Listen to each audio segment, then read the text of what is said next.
Today, I'm going to tell you guys about a very special car which made a very special mark in my city of Philadelphia.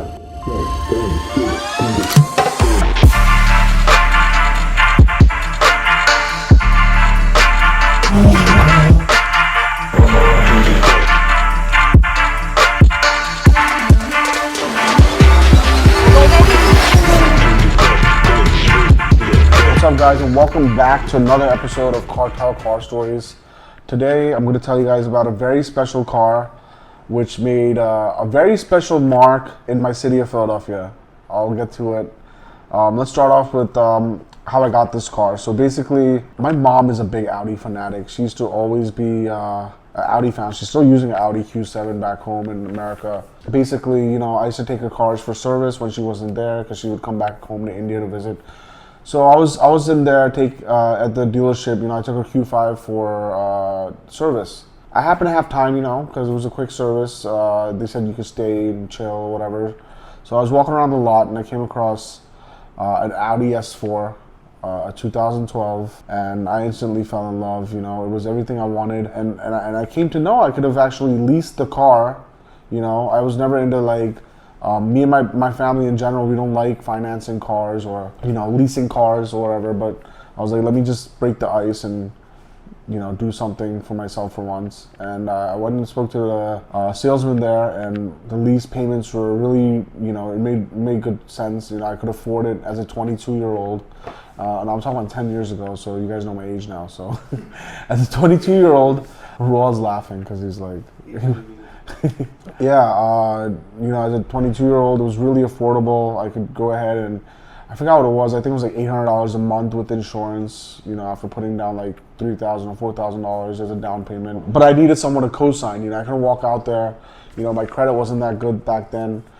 It still probably isn't that good back home. But yeah, I needed someone to co-sign with me. So I saw the car. I came across another car at a dealership. The one I was looking at the dealership, the one I'm talking about, was a black one, which I ended up getting. But the one before I got this one, before I was gonna get this one, I found a yellow Audi S4 in DSG. I actually went to the dealership to check it out. The salesman there didn't really, I stopped by after work, and it was a busy day. I think it was like a Monday or Tuesday, and the salesman there didn't really give me the benefit of the doubt that I could afford this car. Even though I came to Mercedes, I had like a 203 manual, very rare car, manual V6 C230 Sport. It was full AMG, the brakes, the wheels, the body kit, the seats, even the interior was designo. It was like a one-off car. Like, there was not many made.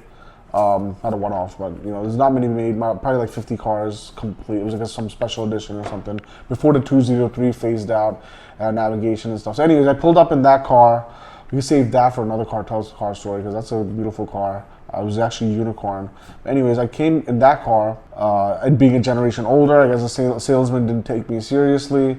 And, I asked him, about the S4, and he's just like, why don't you come back with your parents or something? Or he said something along the lines like, basically, come back when you know you can afford it. And that really pissed me off. And I was just like, yo, you know what? I have to get this car now. My mom came back from India, and I was just like, listen, I make enough money. I can afford this. Let me just do this. I bought next week, we went to the same dealership where I gave the car for service. We bought a black S4 2012 Premium Plus package. The only thing it didn't have was the 19-inch wheels. So it didn't have, summer tires. It came with all-season tires, which was good. It had the upgraded Audi differential, electronic dampening on the suspension. It was a 6-speed manual. Of course, I had to get it in manual. I just love manual cars, and of course, back home, the roads are way better compared to here, and manual is way more fun. Now, the deal was leasing cars. You can only put a certain amount of kilometers per year, so I had a 3-year lease, and it was about 10,000 10,000 miles a year. And I remember in the first month itself, I drove about 4,000 miles, and it was like, I think like 25 cents per mile every time you went over. So I wasn't even worried about that. And I never even got a chance to own it for a year. So we'll get to that later on what happened and why this is such a great car. It's so close to me. I still miss that car, and it was a great time when I had it. But anyways, I was living life around this time, 2012. I mean, I'm talking about 10 years ago. I was living a life. I had a great job. All we did was just work, street raced, and just partied, and life was good, like especially being 22 years old, having such an expensive car. Amongst my friends who were a little much older, who had more expensive, faster cars. And but the one thing I did have was driver mod. I was a good driver. I still am, kind of, I guess. But it being a manual, I was able to launch it hard. I mean, I did a lot of street racing in this car, and I ran away from a lot of cops in this car. A lot of state troopers, especially my friends back home watching this, they can tell you, I mean, all the crazy stories, running away from the cops. It was a great car, Also, it being a manual, it made more power than, your standard S4, which came in a DSG automatic. Like, I think it dynoed at like 315 to the wheels, and Audi claims it's 333, to the crank, which isn't true, they always underplay it. So I had dynoed 315 to the wheels, and I just put on an intake, and I think I dynoed at like 325 or 326 all-wheel horsepower, which is way more than what Audi claims. And a lot of people speculated this car made close to 380, 390 horsepower stock, especially because it was a manual. So I mean, it was beating a lot of cars it wasn't supposed to, like, especially from a standstill dig race, like I would beat like 500 horsepower Evos, 400 horsepower Evos. Like,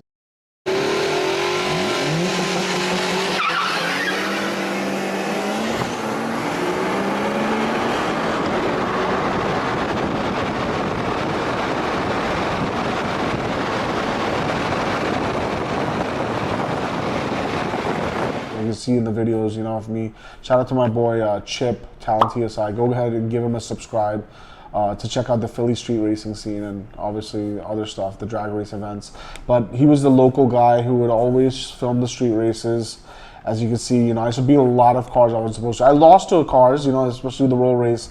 Or you can see me in a race, I can mess up the launch. Yeah, I mean, that S4, man, used to move, especially being an all-wheel drive and being a manual. I could just, I could rev it up to like 4,000, 4,500 RPMs and just ride the clutch, and the thing would just launch like a bat out of a cave. It was just amazing. Yeah, so I mean, the first couple of months of ownership, all I did was race. Like I was showing you all the video, like one of the videos you're gonna see right now, I think it's between a 335 and 135 from a roll.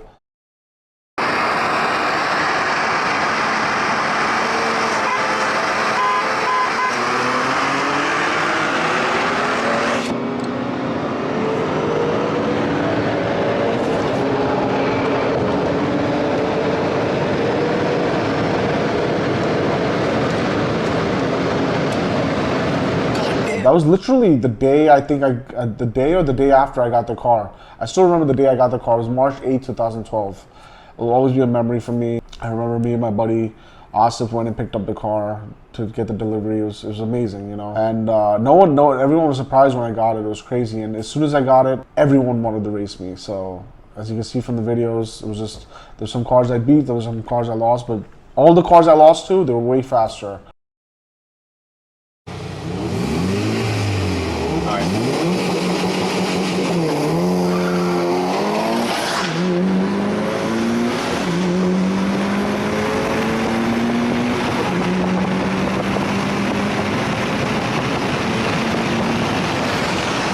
I didn't really go crazy with the mods on this car. I remember I did a lot of cosmetic stuff. I did a lot of coding as well.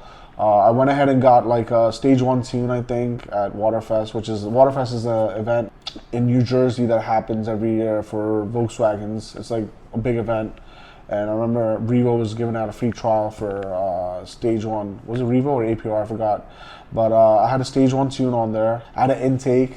And it was a quick car, even after the tune and stuff. A lot of people, I didn't tell anyone I got a tune, so I started beating a lot of cars I wasn't supposed to beat. Especially the car I own now, like E92 M3s, E90 M3s. I used to smoke them in the S4, especially from a dig. From a roll, it was a different ball game. Obviously, they would catch me top end. But back then, you got to realize there was no such thing as, Gintani and Alpine Tune, all these people who have like really mastered the tuning of these cars, you know. So that's why I went ahead and I had a LOL M3 plate on my S4. I had lowered it. I had Eibach Pro Kit lowering springs on it. I think it was a good car. I put some spacers on there, so the stance was good. I still remember now what this makes this car really memorable for the car scene. Now I go back to a lot of dealerships in Audi, and they still remember me by this car. A lot of people from the car scene in general remember me by this car because of what happened to it. You guys remember me street racing and stuff. Now the problem with the S4 and Audis in general, the engines are in front of the axle, or you know, like, so that's why they tend to understeer a lot. So they're like either right above the axle or right in front of it. So what would happen, even if you're on a leveled ground and you go to launch it, the car was for some reason either creep forward or creep backward. So what I would do is, these Audis had electronic parking brakes. So as soon as you disengage the clutch, the parking brake would disengage as well, and you know, I would launch. So I used to use the e-brake to stay in one place, because if you didn't, you would, you know, creep forward or backwards, and obviously that would mess up the launch and, you know, distract the other racers, and they were like, oh, you jumped or whatever. So I used that. Eventually that put me in a lot of trouble, and I'm going to get to it right now. So what happened was, August 2012, you know, the car is running at its prime, and there was a show coming up, H2O. A lot of you guys probably heard of it. H2O, the biggest Volkswagen gathering, biggest car show gathering in the world. Like, if you ever get a chance to go to H2O, now it's crap compared to what it used to be, but H2O is a big deal, you know. And I was so excited to take my Audi S4. It was like a dream of mine to take a car of mine to H2O, and it was going to be the first time. I think the second time I was going, and the first time going with my own car. So I was really pumped. Not only that, having a car like an S4 at such a young age, taking it to such a big event, it was a big deal, you know. I met up with some friends. They were actually, so every Tuesday night in Philly, we used to have the Subaru meets at the Art Museum. Now, if you guys aren't familiar with the Art Museum, Royal's going to play a clip of Rocky from, you guys know the boxer, Sylvester Stallone, the movie Rocky. So run up on the stairs at the end of every movie, and yes, we used to park our cars on top of the stairs every Tuesday. Actually, we used to go whenever and just park our cars and chill, but every Tuesday there would be a Subaru car meet. So I thought, you know, I'll go with my boy Arcady. We'll go pick on some Subarus. Obviously, my car is being faster than the Subaru, STIs, WRX, whatever, Legacies, whatever was there. A lot of cars I used to beat. Yeah, I was like, let's go. You know, I just got out of work. I was literally got home from work, and I was filling up fuel. I see my boys drive by. They're like, yo, let's go to the meet. I go home, change, and I meet up with them, and then we drive down. Me being, you know, the idiot I am, I was speeding down the whole way. You know, we eventually caught up with each other, and we were at the light. I still remember, Ruel, I'm telling you, if this light didn't turn, this light, okay, this light was red, but no one really stops. Like, even if cops see you jump that light in red to make that left turn to go into the museum, no one really cares, because at nighttime it was completely empty. But these guys, you know, they follow the rules or whatever, so they didn't go. I literally jumped the light, went around the Art Museum, got up to the stairs, parked, and I was just sitting in my car waiting for them. They get up, they come behind me, they park next to me. So it's my boy Arcady, I think Mark, and my boy Arthur Geller. So these guys were there, and they pulled up in the Subaru behind me. They park up, and I finally see them get out. I'm like, I get out of the car. I'm like, what took you guys so long? As soon as I look at Arthur, I'm like, yo, what took you guys so long? He's like, yo, your car.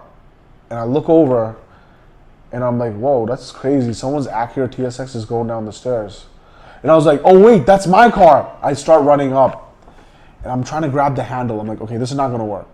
I'm not gonna stop a car, you know, almost a 2-ton car going down the stairs of the Art Museum, just grabbing the handle. So the least I could do was everyone's like, yo, move out the way.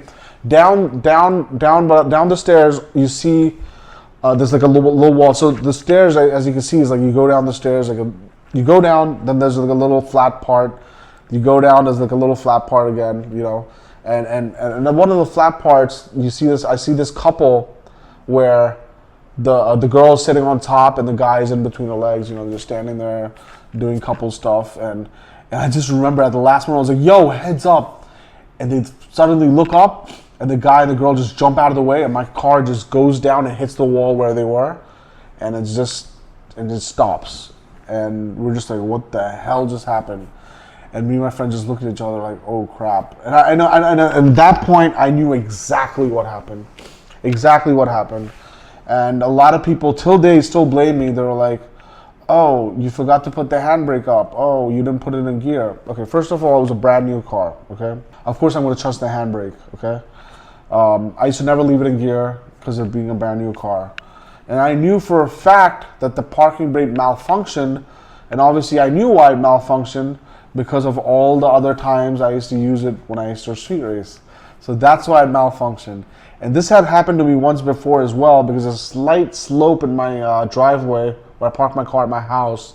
So, you know, if you park it at an angle, it can, you know, creep forward. So I remember I came out one morning before I went to work.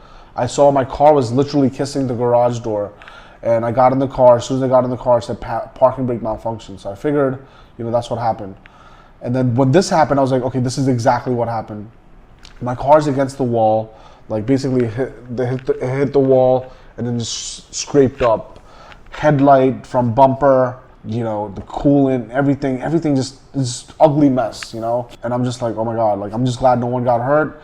And the crazy thing is, there's a show every year in September in Philadelphia called Made in America. It's one of the biggest shows ever. Basically, that was the first year of that show. Jay-Z and Beyonce was performing. What's it called? They were literally at the bottom of the art museum stairs, setting up a stage. Literally, like, you could say, like, this is, like, as big as, like you know how we have these award shows and iPhone. It wasn't an award show. It was like a small Coachella, you can say, but for Philly, okay? And they were setting up the stage, you know, all these people working on the thing to get the work done, because literally in a few days it was a show. I was just so glad that it didn't go down the stairs and mess up the stage or hurt somebody. I was just happy that it didn't hurt anyone in general. So I get in the car, and as soon as I get in the car, I started. Warning lights all over the place. Everything goes by, and then finally, boom, all these warning lights come up, and then finally, boom, I see it. Parking brake malfunction. And I was just like, I knew it. I knew this was the cause of it. And I knew that, I'm like, how am I going to explain this to the cops? And how am I going to explain this to the insurance company? So I'm like, okay, that's the least of my concerns, is how am I going to explain this to my mom? You know? How am I going to explain this to my mom? My mom didn't come that night, you know, she didn't come. You know, my friends took care of me. You know, I was shaken up by what happened. I was sad. Of course, you know, it was one of my dream cars that I owned, and it was one of the dream cars I owned, and it was seriously like so amazing. It was just an amazing car. The cops pull up actually. Actually, the cops didn't even pull up. The security on board, they were just like, it happens all the time. People drive down their cars or they forget to put the handbrake, and I was just like, listen, I didn't do any of that. I put up the handbrake. By the way, Audis, especially if you have a manual Audi, if you open the door without the parking brake activated, or if it's not in gear or something, regardless if it's in gear or not, if you open the door and it's not, you know, the parking brake's not activated, it will activate it itself, and it will put up a message as well that, you know, they activated the parking brake. So in order to do it, like say if you have to like move the car or something, you have to manually turn it off by sitting in the car, because obviously it senses someone's in the seat. But anyways, so a lot of people are like, oh, you didn't put on the parking brake. I'm like, dude, I got the parking brake malfunction error, you know, and all that stuff. So a lot of my friends made fun of me for this. It was a long night. We're like, how are we gonna get the car off the stairs? And the guy's like, you're gonna have to drive it off. I'm like, how? There's a stage over there. He's like, no, wait, just come around. And so basically we went around. There's another set of stairs that were really steep. So me and my friends are looking at each other. I'm like, yo, I'm not driving this thing off the stairs. And there's no tow truck that's gonna come up here. And my buddy Mike Lopez pulls up, and he's just like cracking up about the whole situation. And he wasn't happy, but he was just like, oh, like, you know, because I used to beat his Evo and stuff. So one of the Evos you probably saw, the silver ones, was his. So it was just such a hysterical situation, because like you don't expect that to happen. It was just funny that it happened to me, you know, like. It was just like, out of all people, like, Santosh, it happened to you. Like, what the hell? So anyways, he's like, yo, give me $20 and I'll drive it off the stairs. I'm like, done, deal. So I would have driven it off the stairs, but my friends were scaring me. They were like, oh, you know, the airbags could possibly open any time now, because they didn't open. So no airbags opened. He safely made it down the stairs, got on a tow truck. I was like, I don't want to see this car ever again. Mike, make it go away. And he's like, dude, you can't total this car. And I'm just like, well, we need to figure it out. He's like, all right, let me. So we go to this shady body shop in North Philly, go drop the car off. The next day, my mom takes me to this place, to go see the car and stuff. And she's like, what the hell happened? My buddy Arthur comes up. He was nice enough to come, and he spoke to my mom. And he was just like, yeah, man, it's just an unfortunate event that happened, blah, blah. And Arthur's like, yo, let's go back to the art museum and see, like, if there's any marks. I remember going there in the afternoon, and we went, and I actually went with my mom. No, I didn't. No, I went with my mom and my friend Alex. So not Arthur. My friend Alex and my mom came with me, and we went back, and I was explaining to them what happened, and you can actually see the marks from my car, going down the stairs and hitting the wall. Is a black mark. Believe it or not, till this day, 10 years later, I mean, I went there last year, when did I go? Last August, to the Philly, and the marks are still there. You can see the indents in the stairs of my differential hitting the stairs, and the wall that I hit has a full black mark on it. I don't know why it still has the black mark on it. I called the insurance company. I was like, listen, you're not going to believe what happened.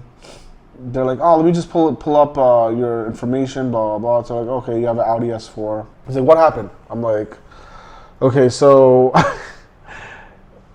I was at the art museum, and my car went down the stairs and hit a wall, and it totaled itself. He's like, by itself? Was anyone hurt? I was like, no one was hurt. No one was in the car. No one was around the car. Luckily, no one got hurt. He's like, was there any damage to the property? And I was like, fortunately, there wasn't, because it was just like a scratch on the wall, that's it. So they didn't charge me for anything. And I'm like, oh, okay. And they're like, do you want the address for the body shop? So I ended up sending it to my Bulgarian friend. I don't want to take his name because he might get in trouble, because he helped me total the car, because the car wasn't totaled. We had to do a little more things to total the car, and because I didn't want to see the car ever again. Anyways, so I spoke to the insurance guy. Like, you want the address for the body shop? He's like, yeah, give it to me. I'm like, and he was like, you know what? This happens all the time. I'm like, really? He's like, yeah. He's like, last week at Audi A5, parking brake malfunctioned, and the lady's car went right through her house. And I was like, wow, okay, like that's good for me, I guess. I still remember that conversation. Yeah, man, that was the end of a legacy. But now the story lives on. Everyone knows about me. I mean, like, all the people on the Audi forums, people at the Audi dealerships. I mean, this straight up was a big deal. Like, everyone knew about it in the car community. Even now, they're like, whenever I go back, and everyone just, when I go to car meets, there's a lot of new people out there. And they come up to me, they're like, oh, yeah, and I introduce myself, I'm like, yo, I'm Santosh. They're like, yo, I've heard your name, I don't know why, your name sounds familiar. I was like, yeah, I own the black Audi S4 that went down the stairs of the art museum.